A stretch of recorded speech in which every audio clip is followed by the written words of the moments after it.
Hello guys, तो आज हम पढ़ने वाले हैं बेसिक इंग्लिश वर्ड्स मीनिंग, जो कि हमारी डेली रूटीन में रोज काम में आते हैं, जैसे कि तरीका, वे, अनुमान, गेस, अपना, ऑन, तमाशा, शो, उद्देश्य, पर्पस, चाहता, वांट, सबसे, मॉस्ट,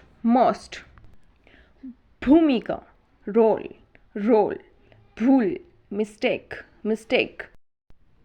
भूलना, फॉरगेट, हक, राइट, थोड़ा, बिट, कुछ, लिटिल, एकता, यूनिटी। सो गाइस, आज हमने पढ़ा बेसिक इंग्लिश वर्ड्स मीनिंग, और ऐसी और भी वीडियो के लिए चैनल में विजिट करें।